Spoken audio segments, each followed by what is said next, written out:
is One.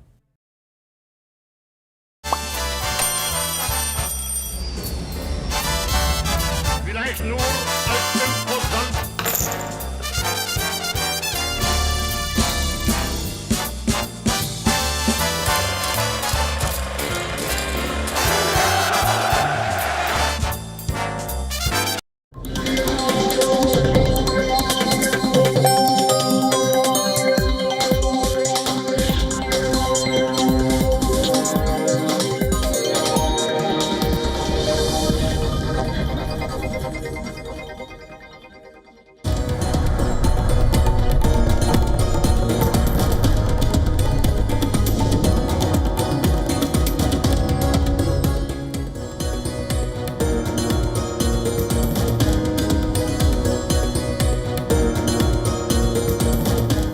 Welcome back, viewers. You're watching WION World is One. This is World DNA, the show that gets you ahead of the rest. I'm Shivan Chandna.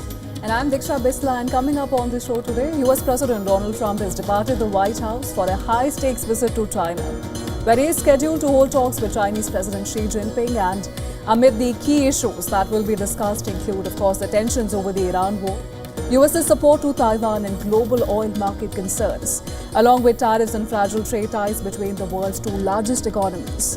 And we're going to get you all the details on the show today. Stay tuned.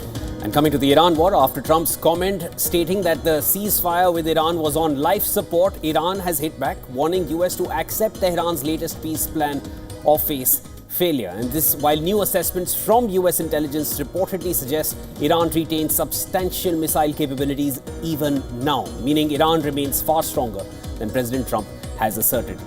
Let's bring you the headlines first. This is World DNA.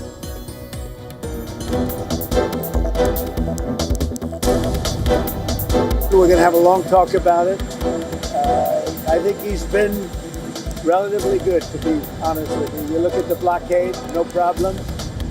They get a lot of their oil from that area. We've had no problem, and he's been a friend of mine. US President Donald Trump departs Washington for Beijing for a high-stakes summit with Xi Jinping. Predicts good things from the visit, saying he expects a long discussion with Xi on Iran.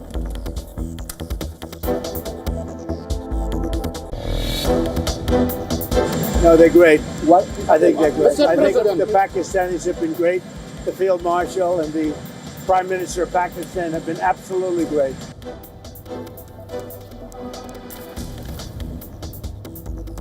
Trump backs Pakistan as a mediator between US and Iran despite criticism from Senator Lindsey Graham, who pressed Pentagon chief and US General Dan Kane about a report claiming Pakistan allowed Iran to park aircraft, its military aircraft, at Pakistani airbase at Noor Khan.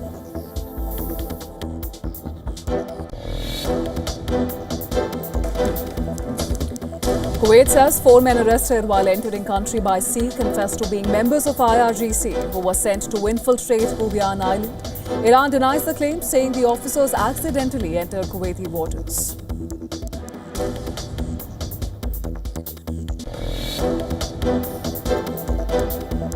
Reports say Saudi Arabia carried out secret retaliatory strikes on Iran in response to attacks on its territory during the conflict. The operations, previously unreported, would mark the first known direct Saudi military action on Iranian soil.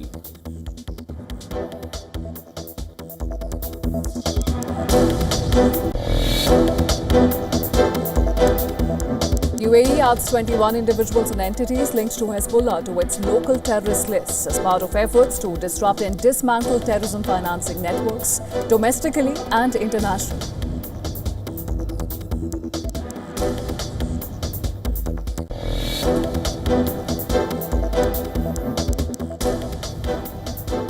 Russia tests a new long-range nuclear-capable Sarmat missile after expiry of New START arms control treaty with US. Vladimir Putin calls the Sarmat ICBM world's most powerful missile, saying that it will soon be put on combat duty.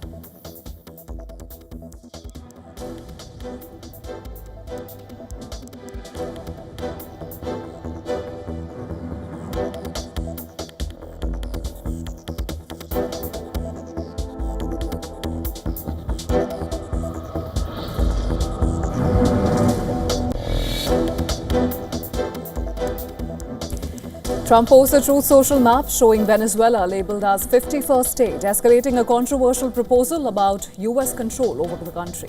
Post follows recent remarks from Venezuela's interim president rejecting any idea of joining the United States.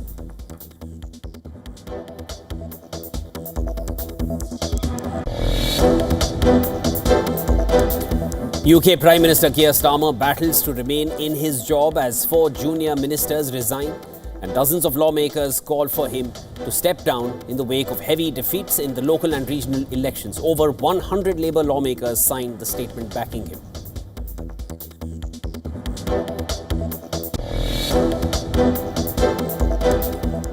India has sharply raised import duties on gold and silver from 6 to 15% to curb imports and protect foreign exchange reserves. This move could hit demand, it could widen smuggling risks and impact bullion markets as prices remain near record highs.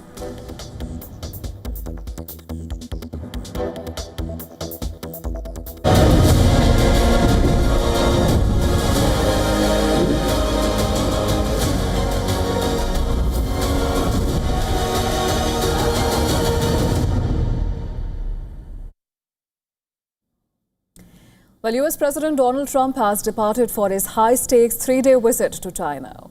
And this as he seeks to ramp up trade despite potential friction over Taiwan and Iran. Leaving Washington on Tuesday, Trump said that he expected a long talk with his Chinese counterpart Xi Jinping about Iran. Well, I think number one, we're going to have a long talk about it. I think he's been relatively good, to be honest with you. You look at the blockade, no problem. They get a lot of their oil from that area. We've had no problem, and he's been a friend of mine. He's been somebody that we get along with. Now, when asked if he needs the Chinese president to help with Iran, Trump said that he doesn't think so, going on to claim that they will win the war one way or the other.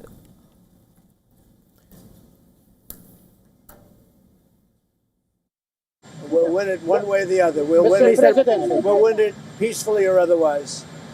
Their Navy's gone, their Air Force is gone, every single element of their war machine is gone. Well, this trip, the first since Trump visited Beijing in 2017, will involve high-stakes talks with Xi Jinping on Thursday and Friday during a packed itinerary that includes a state banquet and tea reception. While trade ties between Beijing and Washington have been fraught in recent years, the two sides are currently maintaining a 1-year truce in their tariff war reached at Trump and Xi's last meeting in South Korea in October. Trump is being accompanied in China by a large group of top US business executives, including Tesla's Elon Musk and Apple's Tim Cook.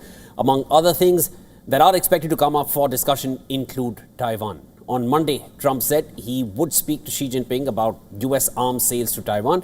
It marked a departure from historic US insistence that it will not consult Beijing on its support to the island. Trump is accompanied by Secretary of State Marco Rubio, Secretary of War Pete Hegseth, White House Deputy Chief of Staff James Blair, among others, aboard Air Force One. White House says that the First Lady Melania Trump is not accompanying Donald Trump to China during this visit.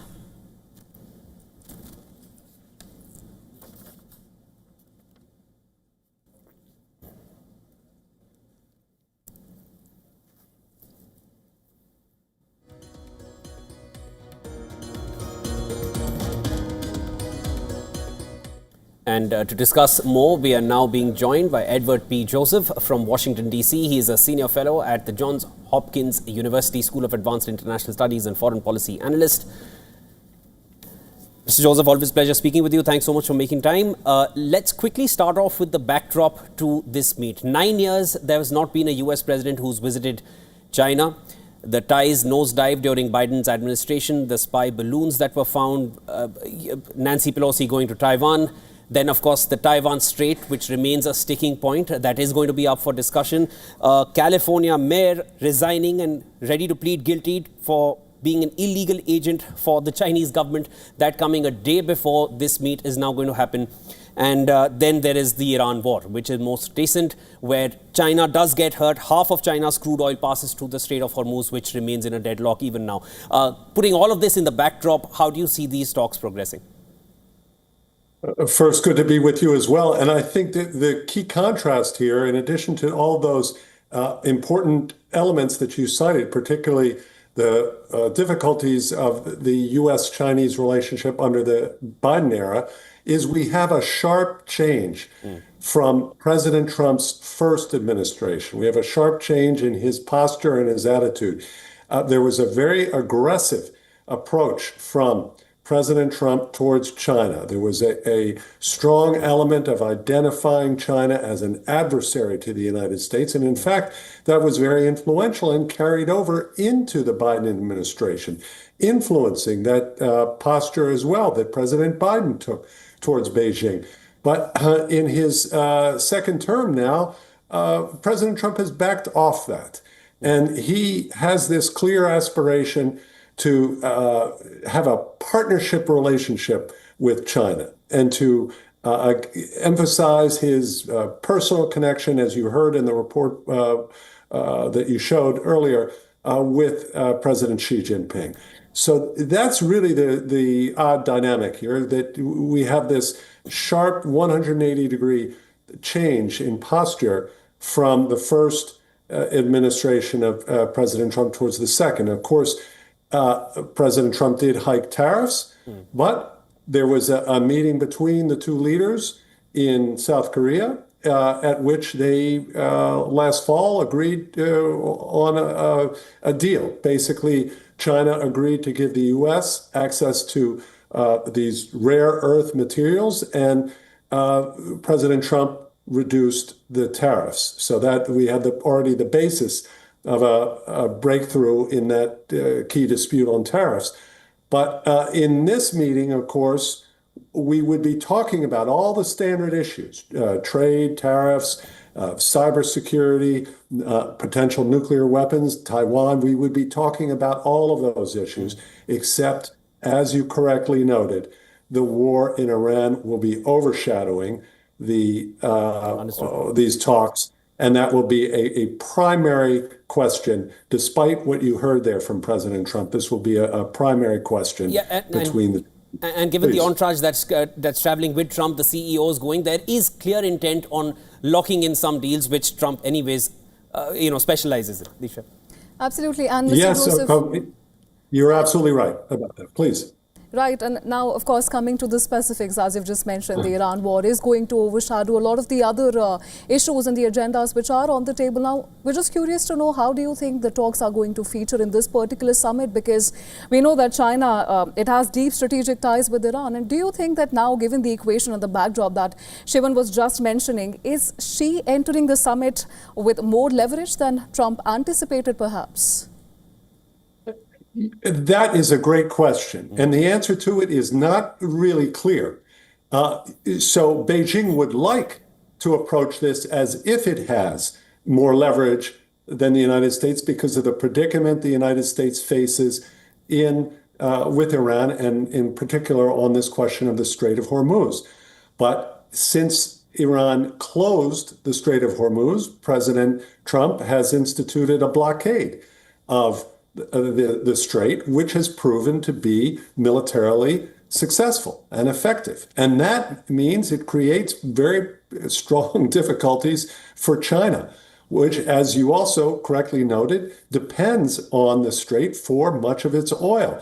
And contrary to some early reporting that suggested, well, the Chinese have a lot of strategic reserve of oil and they can get through this and weather this difficulty, in fact, the blockage in the strait is inflicting significant pain on key Chinese industries. And we know Beijing wants this matter resolved, wants the Strait of Hormuz open. And in fact, the Chinese foreign minister, Wang Yi, recently just last week, met with the Iranian foreign minister. And the Chinese foreign minister, Wang Yi, stated very clearly, China wants to see the Strait of Hormuz opened. So the dynamics will be very interesting there. Obviously, this will be a private meeting and conversation between Presidents Trump and Xi Jinping, and they will, I believe, be talking in very concrete terms about what it will take to get a breakthrough on the strait and a breakthrough as well on Iran's nuclear program, there in Iran. And I think, again, contrary to what President Trump was saying, he will be looking to Beijing to add to the pressure on Tehran to come to a deal. Please. Mr. Joseph, regarding Taiwan, if I could get your assessment on what China would be expecting from the U.S. President. Wang Yi, he said, this was on a recent call with the U.S. Secretary of State Marco Rubio, that Taiwan was the biggest risk in China-U.S. relations. And the Chinese foreign minister called on the U.S. to open up new space for China-U.S. cooperation. Do you feel that space for cooperation can only start once there is some resolve on the Taiwan issue? Or is it too early to resolve something like Taiwan, which is where China gets belligerent if you touch Taiwan?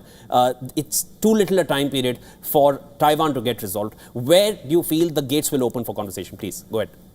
I think it's the latter. I don't expect some major change in the U.S. posture on Taiwan, regardless of what Beijing wants. Although with President Trump, of course, this is always a wild card. You never know with President Trump. He, as we say, he can shoot from the hip. But China would like the U.S. to evolve from its current position, which says that it does not support independence Taiwan, and Beijing would like the United States to say that it opposes independence for Taiwan. Most U.S. presidents would not entertain that change. With President Trump, you never know. If he thinks that China is giving him some other concession in another sphere, we don't know. He can say, well, who cares? It's just some words. But in principle, I do not expect some sharp, dramatic change in the U.S. posture towards Taiwan, with the caveat that with President Trump, we can never be sure. Please. I totally take your point. Mr. Joseph, thanks so much for making time for us. Always a pleasure speaking with you. There will be more to discuss as this summit gets on board. That's Edward P. Joseph joining us. You're welcome. Now, responding to US President Donald Trump's comment that truce with Iran was on life support, Iran has hit back and warned the US to accept Tehran's latest peace plan or face failure. Well, in a post on social media, Iran's chief negotiator and Parliament Speaker Mohammad Bagher Ghalibaf, he said, and I quote him here, "There is no alternative but to accept the rights of the Iranian people as laid out in the 14-point proposal. Any other approach will be completely inconclusive. Nothing but one failure after another." With the conflict dragging on, the cost of the war is also escalating sharply. According to the Pentagon, the cost of the Iran war has risen to nearly $29 billion, which is about $4 billion higher than estimates offered 2 weeks ago.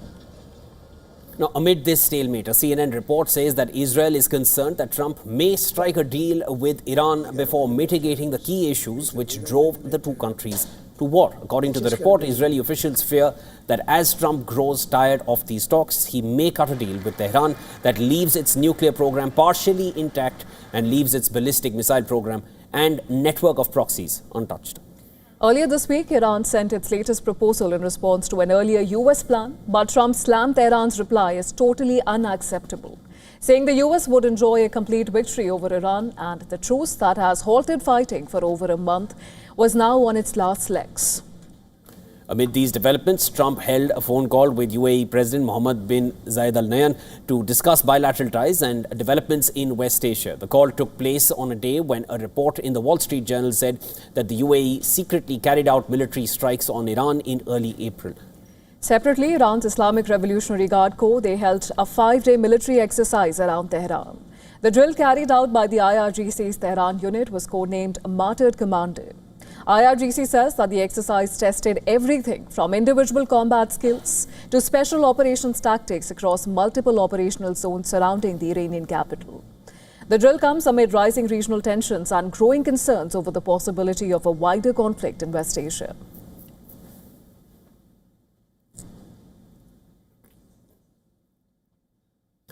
And amid the fragile truce between US and Iran, President Trump has backed Pakistan as a mediator. And this after Senator Lindsey Graham, who's a close ally of the US president, criticized Islamabad's diplomacy. Listen to this. No, they're great. I think they're good. I think the Pakistanis have been great. The field marshal and the Prime Minister of Pakistan have been absolutely great. And hours earlier, Graham had pressed the Pentagon chief Pete Hegseth and top US General Dan Kane about a CBS News report that claims that Pakistan is allowing Iran to park its military assets, its military aerial assets on its airfields. And that's the Noor Khan Air Base, Chaklala, near Rawalpindi, in order to shield them from potential US and Israeli attacks. If the mediator is allowing reconnaissance aircraft of Iran to be parked in Pakistani air bases, do you think that's consistent with being a fair mediator? I wouldn't want to get in the middle of these negotiations. I want maximum efficacy. I want to get in the middle of these negotiations. I don't trust Pakistan as far as I can throw them. If they actually do have Iranian aircraft parked in Pakistan bases to protect Iranian military assets, that tells me we should be looking maybe for somebody else to mediate. Now, according to American officials cited by CBS News, multiple Iranian aircraft were sent to Pakistan Air Force Base Noor Khan near Rawalpindi, and this is shortly after President Trump announced a ceasefire with Iran in early April. Among them was the Iranian Air Force RC-130, a reconnaissance and intelligence gathering variant of the Lockheed C-130 Hercules. Officials say that the move may have shielded Iranian assets from potential American airstrikes. Pakistan dismissed the report, clarifying that a number of aircraft from Iran and US arrived during the initial round of the Islamabad talks to facilitate the movement of diplomatic personnel, security teams and administrative staff associated with the talks and the talks in process. Although formal negotiations have not yet resumed, some remained temporarily in anticipation of further rounds. Pakistan then claims that the Iranian aircraft currently parked in Pakistan have no military role, calling contrary assertions speculative and false, and emphasized its impartial role as a facilitator.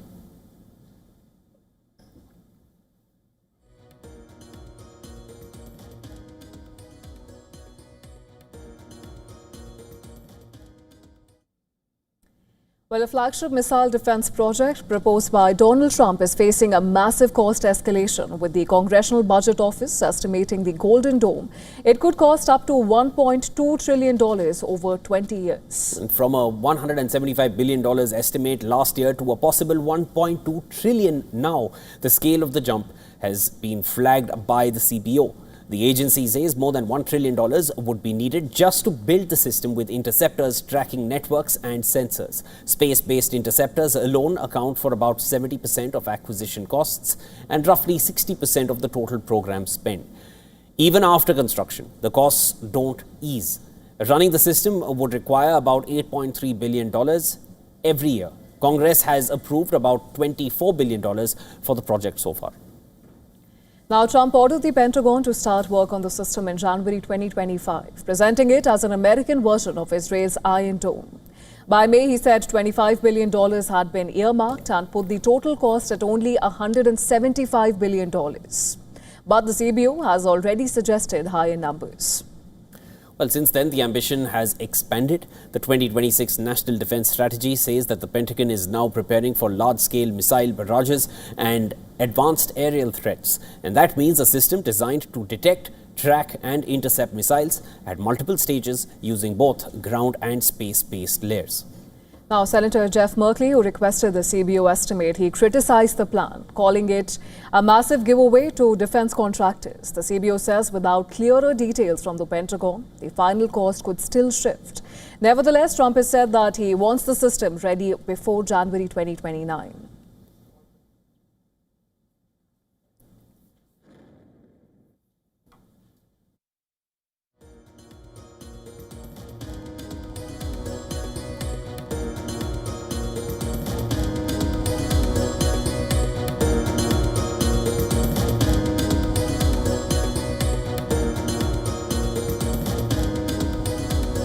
All right, viewers, we are slipping into a very short break, but this is World DNA. Don't go anywhere. More coming up on the other side. But before we take that short break, here's a look at the images drawing attention around the world, from conflict zones to powerful protests. Come right back.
In this rapidly changing world, is your health keeping pace?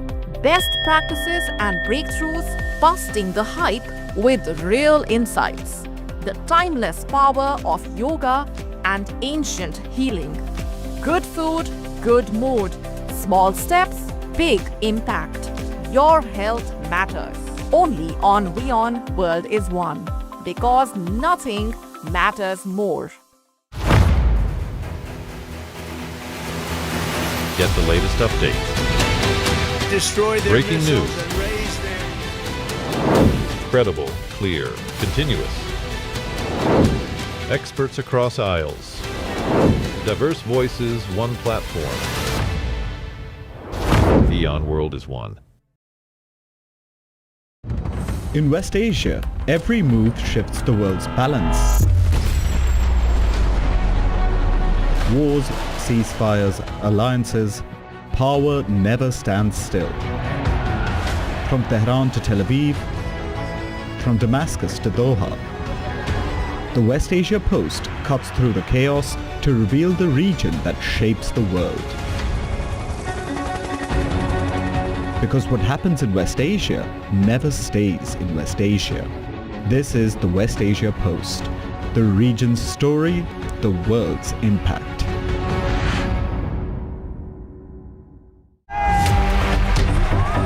Campaigns, elections, alliances, controversies, and power play.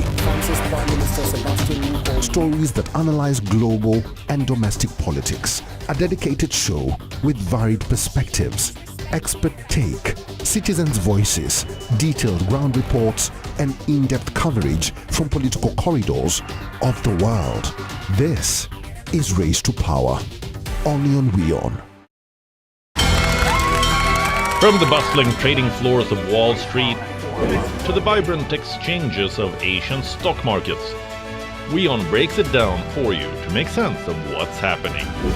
As we reveal the key factors behind events, strategic battles, and the game-changing business decisions that shape the world. We bring you all of this and more on World Business Watch. In-depth coverage of global issues broken down into facts, figures, and simple words. Backed with analysis from field experts who truly matter, because we believe in decoding the real picture for you. So you get a much wider and deeper understanding of stories from around the world, a 360-degree analysis. An award-winning documentary series, week after week creating the maximum impact. Watch WION Wide Angle at these times on WION World is One.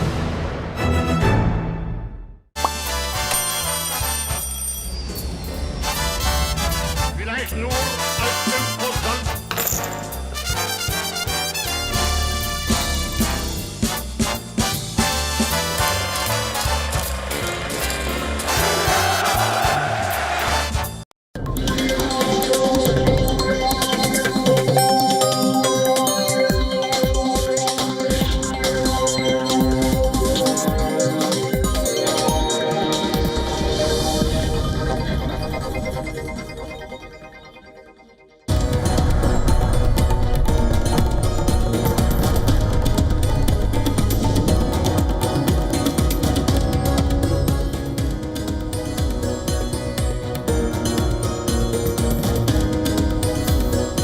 Welcome back, viewers. You're watching World DNA with Deeksha. I'm Shivan. Lots more to discuss. Let's start with the headlines.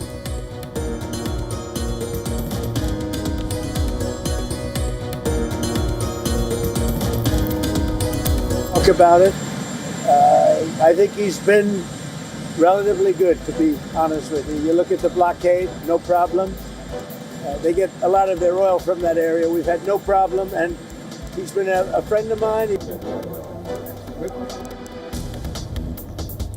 US President Donald Trump departs Washington for Beijing for a high-stakes summit with Xi Jinping. Predicts good things from the visit, saying he expects a long discussion with Xi on Iran.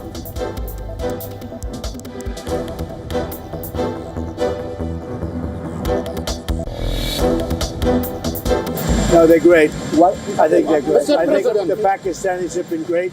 the Field Marshal and the Prime Minister of Pakistan have been absolutely great. Trump backs Pakistan as a mediator between US and Iran despite criticism from Senator Lindsey Graham, who pressed the Pentagon chief. And US General Dan Kane about a report claiming Pakistan allowed Iran to park military aircraft at its airbase.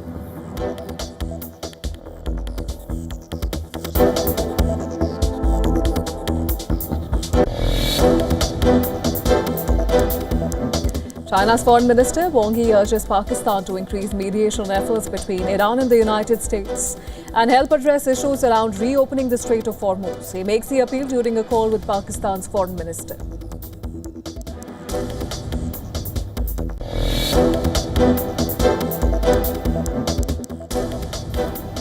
UAE adds 21 individuals and entities linked to Hezbollah to its local terrorist list as part of efforts to disrupt and dismantle terrorism financing networks domestically and internationally.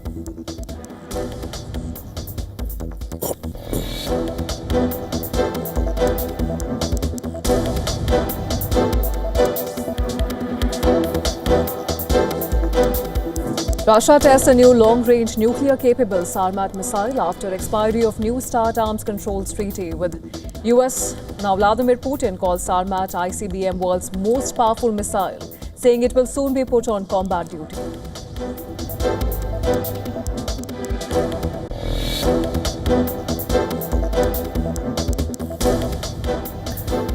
Trump posts Truth Social map showing Venezuela labeled as the 51st US state, escalating a controversial proposal about US control over the country. Post follows recent remarks from Venezuela's interim president rejecting any idea of joining the US.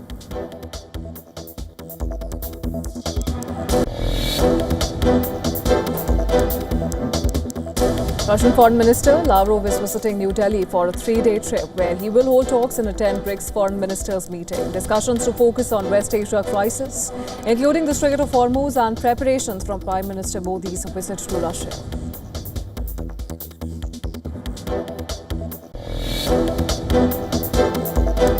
Oil prices slipped after recent gains as traders weighed the fragile Iran ceasefire and risks to supply through the Hormuz Strait. Markets are also focused on US-China tensions ahead of the Trump-Xi summit.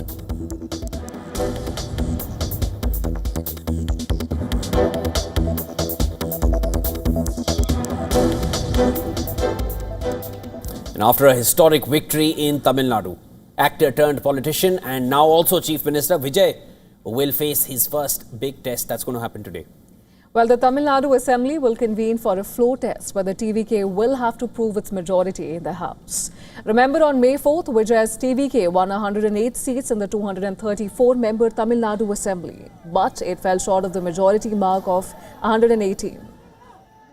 And after 5 days of suspense, it finally mustered the numbers after the Congress, the left parties and the VCK and IUML, they extended support. Now, ahead of this floor test scheduled today, the TVK also received a big shot in the arm after a faction of the AIADMK announced that it will extend support to TVK government. The AIADMK won 47 seats in the recent assembly polls, and reports say that Shanmugam's faction has 30 of these legislators. Their support would go a long way to ensure that Vijay maintains a stable government. Well, Vijay has been paying courtesy calls to the leaders of other Tamil parties, and during his rounds, he paid Shanmugam a visit at his Chennai residence as well. The visit came just hours after Shanmugam had declared his faction support for Vijay. However, other AIADMK leaders have warned the Shanmugam faction of consequences should they vote in favor of the TVK. Well, ahead of the floor test, TVK also secured the Speaker's post. JCD Prabhakar, the TVK legislator from the Thousand Lights constituency, was elected unopposed. Now all eyes will be on the Tamil Nadu Assembly, where the numbers game will decide the stability and the future of Vijay's government.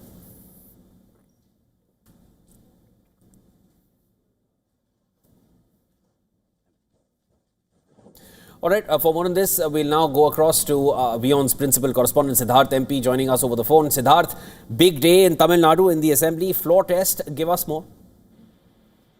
As far as Vijay's party is concerned, it looks like it will be smooth sailing for them because they've got the requisite numbers and they've also managed to cobble up a reasonably good alliance with the Congress party and majority DMK allies, because Congress broke away from the DMK alliance to join Vijay's party. But the fact remains that the other 4 parties that are mainly backing Vijay, with 8 total MLAs, are all continuing to be in the DMK alliance, and they're only providing external support for Vijay.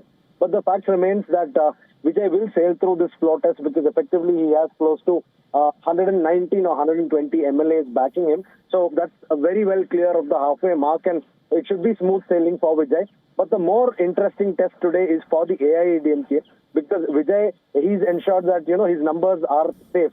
But for the AIADMK, it will be a very interesting scenario that will play out today, because we'll also have to look at how the anti-defection law also comes into play because of the activities going on within the party itself. One faction of the party wanting to support Vijay's TVK, whereas another faction wanting to stay back and not support the TVK. So this is something that we'll have to watch very closely, because there are complications involved. As for the AIADMK, it is that party's general secretary that takes the decision. That's what the party's own constitution mentions.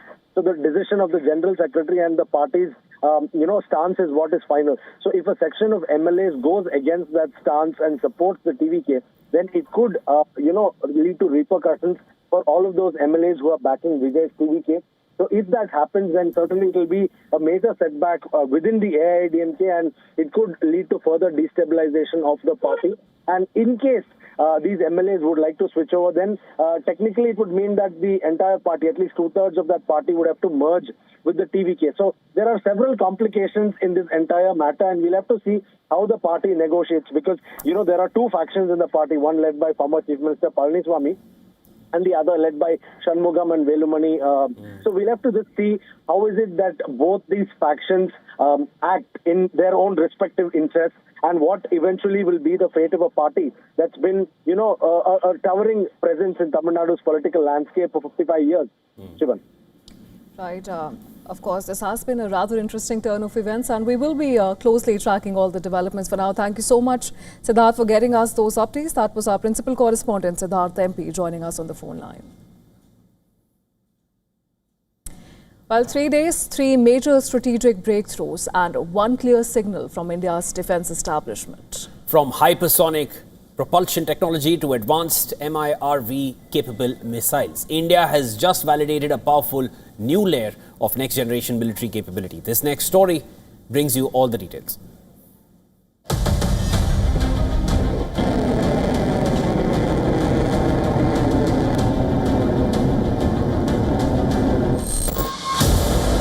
The tests came one after another.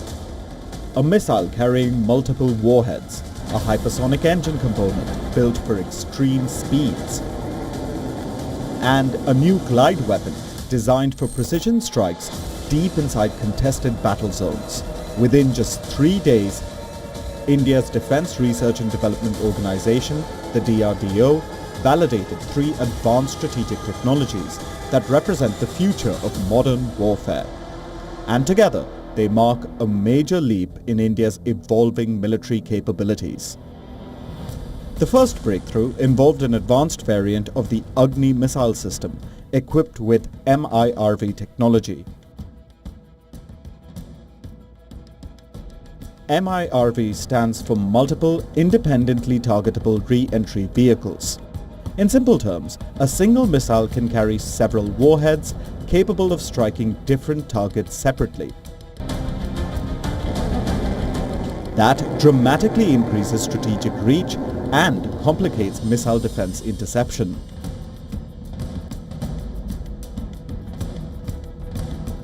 Then came another key milestone. The DRDO successfully tested a scramjet combustor, a critical component for future hypersonic missile systems. The test achieved a continuous runtime of over 1,200 seconds, validating the engine's ability to sustain extreme thermal loads.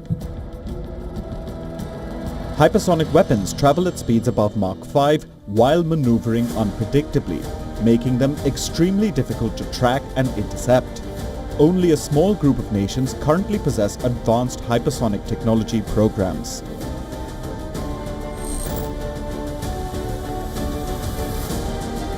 The third development was the maiden trial of the Tactical Advanced Range Augmentation Glide Weapon System, known as THAADA. The system can convert traditional bombs into smart precision weapons. The glide weapon is designed for precision long-range strikes and enhanced operational flexibility during high-intensity conflict scenarios. Together, the three tests reflect a broader shift in India's strategic doctrine. Modern warfare is increasingly moving towards speed, survivability, and precision. Nations are investing heavily in systems capable of penetrating sophisticated air defenses while reducing reaction time for adversaries. India is now signaling its intent to remain part of that race. Defense analysts say the successful validation strengthen indigenous capability and reduce long-term dependence on foreign military technology.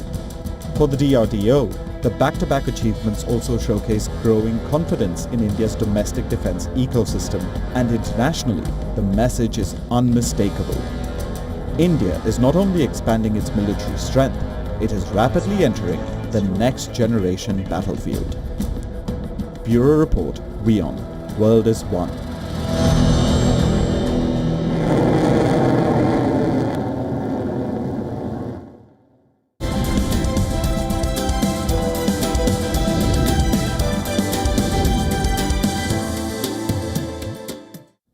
And Iran is tightening its grip over one of the world's most critical energy choke points, the Strait of Hormuz, where it has remained in a deadlock with the US since a number of weeks now. Now, Iraq and Pakistan, they have reportedly struck separate deals with Tehran to secure the passage of oil and liquefied natural gas shipments through the Gulf. Now, the development highlights how the ongoing US-Iran conflict is reshaping global energy routes and giving Iran increasing control over regional energy flows. Well, the Strait of Hormuz handles nearly 20% of the world's crude oil and LNG trade, but after weeks of conflict between the United States, Israel and Iran, traffic through this strategic waterway collapsed. Before the conflict, around 3,000 vessels passed through Hormuz every month. Now, shipping activity has reportedly fallen to just 5% of normal levels. According to multiple reports, Iraq has reached a direct arrangement with Tehran to ensure safe passage for oil tankers through the strait. Two super tankers carrying nearly 4 million barrels of Iraqi crude reportedly crossed safely on Sunday after receiving Iranian approval. Baghdad is now seeking clearance for more shipments as it tries to protect oil revenues that make up roughly 95% of Iraq's national budget. But Pakistan has also secured a separate agreement with Iran to allow LNG shipments from Qatar to reach Pakistani ports. 2 LNG tankers are currently headed towards Pakistan under the arrangement. The country had been importing nearly 10 LNG cargoes every month before the conflict erupted and now faces rising electricity demand during peak summer. Analysts say Iran is shifting from simply threatening to close Hormuz to actively controlling access through it. Industry experts warn that this could permanently change how global energy trade operates in the Gulf. Brent crude prices have already surged more than 50% since the conflict began earlier this week. Meanwhile, LNG prices in Europe and Asia have jumped between 35% and 50% amid supply fears. Well, reports say Iran is now demanding detailed documentation for every tanker crossing the Strait of Hormuz, including ownership, cargo and destination details. The move comes as Tehran seeks sanctions relief, reparations and greater regional leverage in any future negotiations with Washington. But US President Donald Trump has rejected Iran's demands, further dimming hopes for a near-term resolution. With energy markets already under pressure, the Strait of Hormuz is no longer just a shipping route. It is rapidly becoming a geopolitical pressure point with global economic consequences. All right, and moving on, the global trade system since 2020 has been shaped by COVID recovery, the Russia-Ukraine war, Gulf disruptions and a global push towards strategic trade alliances. And in this scenario, how are the world's largest economies growing and where is the growth concentrated? For China, the growth is focused on manufacturing, exports and industrial scale. Its dominance in sectors like electronics, batteries, electric vehicles, solar panels and machinery has helped Beijing maintain trade momentum despite tariffs. Now, the United States, meanwhile, has relied on consumer spending, technology leadership, financial markets, and energy exports. The AI boom and America's dominance in high-value services and semiconductors have supported growth even amid inflation and geopolitical uncertainty. Now, beyond leverage, what shaped the economic trajectories of the two economies is a more protectionist US and a more strategic China after 2024.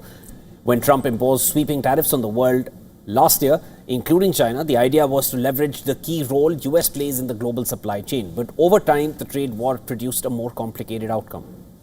Instead of collapsing, China's export machine adapted and diversified. Chinese companies expanded deeper into Southeast Asia, Latin America, Africa and Russia, reducing reliance on the US markets while strengthening alternative trade corridors. And this coincides with the global consensus among leading economies, including EU, of the US's unreliability in trade agreements. As a result, China is now a major trading partner for more than 150 countries and regions, with exports of high-tech products continuing to rise.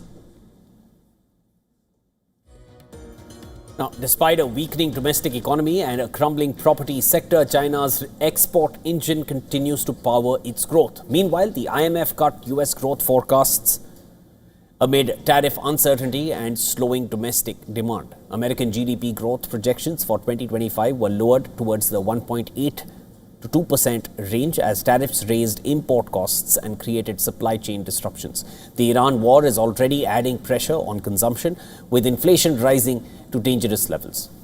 Well, tariffs may have reduced direct US-China trade dependence, but they also push China to become more globally diversified, more export-oriented, and more deeply embedded across emerging market trade networks. Speaking of growth, China's global yuan ambitions are also at the center of a coordinated decoupling from the US dollar. While the US currency still powers global finance, alternate payment channels are emerging, with yuan leading the way. And this was on exhibition recently when Iran allowed yuan payments for ships passing through the Hormuz Strait. The simultaneous rise in yuan and conversation around de-dollarization could shape the global financial system. Now, what has changed since 2020 is not globalization itself, but the structure of globalization. Countries are now prioritizing supply chain security, strategic partnerships, and economic resilience over pure efficiency. The result is a new global trade order where both Washington and Beijing are fighting for the bigger prize.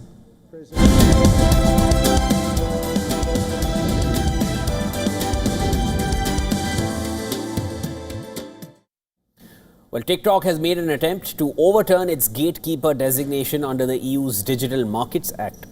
In the EU, the designation is given to certain big tech companies that hold major market influence and act as gateways between businesses and consumers. The status comes with stricter compliance rules, including requirements to ensure fairer competition and greater choice for users.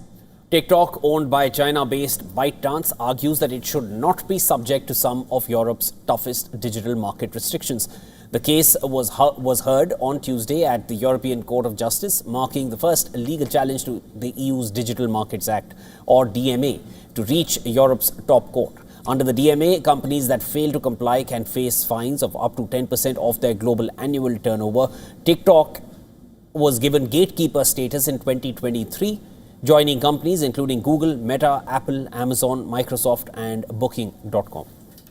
A lower EU tribunal reflected TikTok's earlier challenge last year, ruling that the platform met the criteria for the designation. Well, during Tuesday's hearing, TikTok's lawyer told the court that most users regularly use multiple social media platforms at the same time, and the company argued that users are not locked into TikTok's ecosystem because they can easily switch between services including Instagram, Facebook, Snapchat and X. EU lawyers, however, rejected that argument. They said that digital lock-in can still exist even when users access multiple platforms. Well, the court is expected to deliver its ruling in the coming months in a decision that could either strengthen or weaken Europe's efforts to curb the power of big tech. Meta Platform is also contesting its gatekeeper designation for its messenger and marketplace platforms.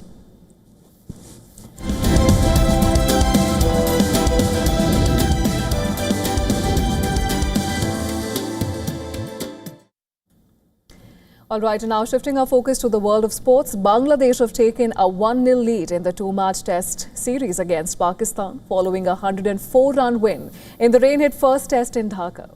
Well, pacer Nahid Rana picked up 5 wickets as Bangladesh registered their third consecutive test win against Pakistan. Bangladesh came into the final day with a lead of 179 runs at 152 for 3.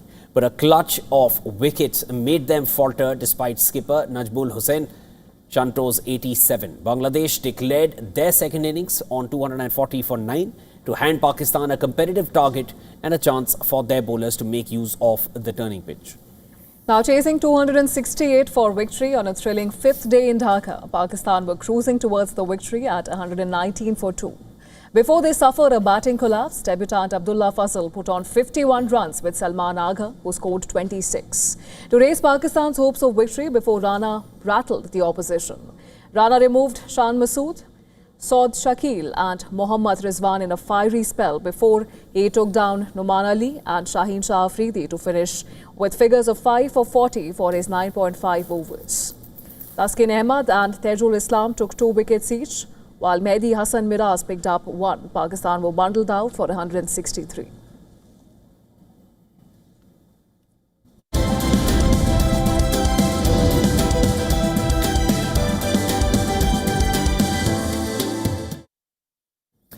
All right, next up, bringing you the latest updates from entertainment, starting with the Academy of Motion Picture Arts and Sciences that has officially announced that Conan O'Brien will return to host the 99th Academy Awards scheduled for the 14th of March 2027. This marks O'Brien's third consecutive year at the helm. It is a rare feat previously achieved only by the likes of Billy Crystal, Johnny Carson and Bob Hope.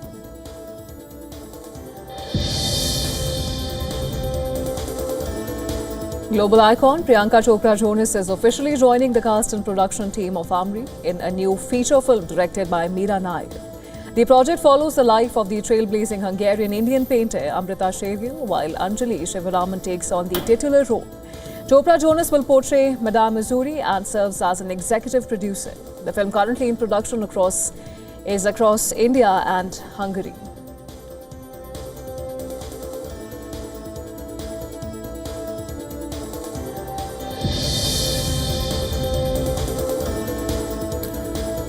The upcoming film Balan the Boy is set to make its international debut during the Cannes Film Festival this year. The film is directed by Chidambaram and written by Jithu Madhavan.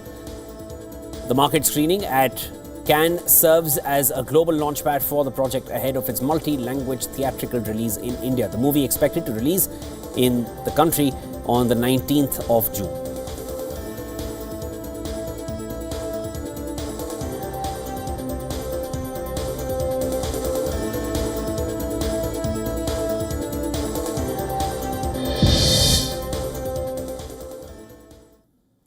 All right, that's all we had for you in this edition of World DNA. But don't go anywhere. More and updates will follow on the other side. You're watching Beyond World is One. Stay tuned.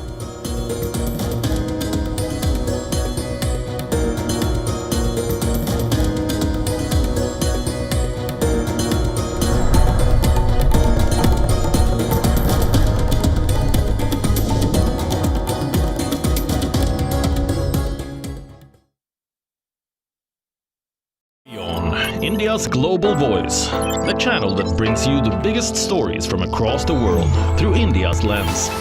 Now available in more than 190 countries worldwide. Because we believe that the world is one. Watch us in Africa, Europe, USA and Canada, South America, Asia Pacific, Middle East and North African regions. Also available on these digital platforms across the world. WION. World is One. Campaigns, elections, alliances, controversies, and power play. Stories that analyze global and domestic politics. A dedicated show with varied perspectives, expert take, citizens' voices, detailed ground reports, and in-depth coverage from political corridors of the world. This is Race to Power, only on WION. in-depth coverage of global issues broken down into facts, figures, and simple words. Backed with analysis from field experts who truly matter, because we believe in decoding the real picture for you. So you get a much wider and deeper understanding of stories from around the world, a 360-degree analysis. An award-winning documentary series, week after week creating the maximum impact. Watch WION Wide Angle at these times on WION. World is One. From the bustling trading floors of Wall Street to the vibrant exchanges of Asian stock markets, WION breaks it down for you to make sense of what's happening, as we reveal the key factors behind events, strategic battles, and the game-changing business decisions that shape the world. We bring you all of this and more on World Business Watch. Where darkness hides behind every corner. Where the truth is stranger than fiction. A show that dives deep into the stories which shock and mystify. Unsolved murders. Psychopaths who defy explanation. International war crimes. And millions swindled in financial fraud. The victims, the accused, and the sinister plot. Crime is your front row seat to darkness.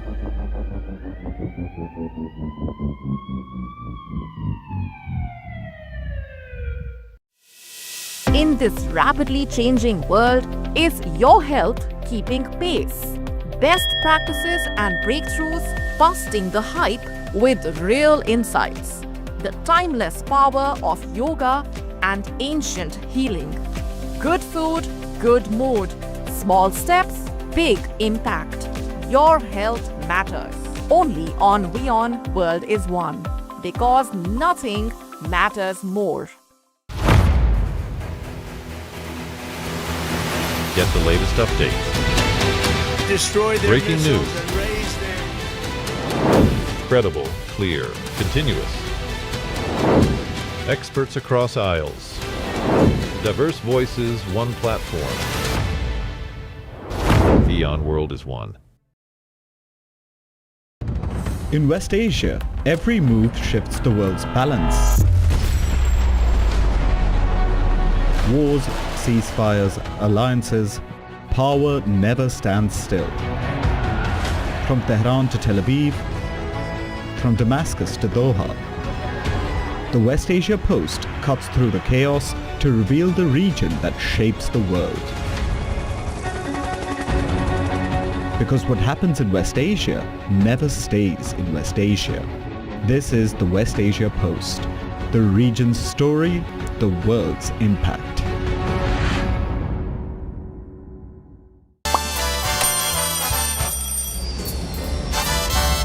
Vielleicht nur als Imposant.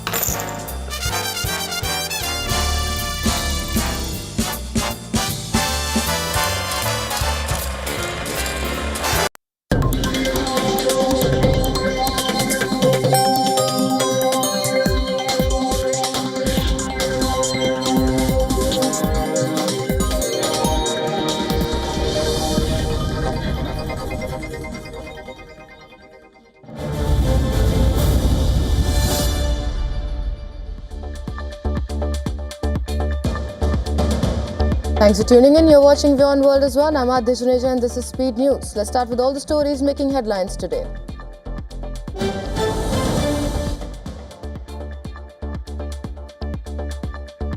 Amid the fragile truce between US and Iran, President Donald Trump has backed Pakistan as a mediator. Well, this after Senator Lindsey Graham, who is a close ally of the US president, criticized Islamabad's diplomacy. Hours earlier, Graham had pressed Pentagon Chief Pete Hegseth and top US General Dan Kane about a CBS News report claiming that Pakistan is allowing Iran to park military assets on its airfields in order to shield them from potential US and Israeli attacks. According to American officials cited by CBS News, multiple Iranian aircrafts were sent to Pakistan Air Force Base Noor Khan near Rawalpindi shortly after President Trump announced a ceasefire with Iran in early April.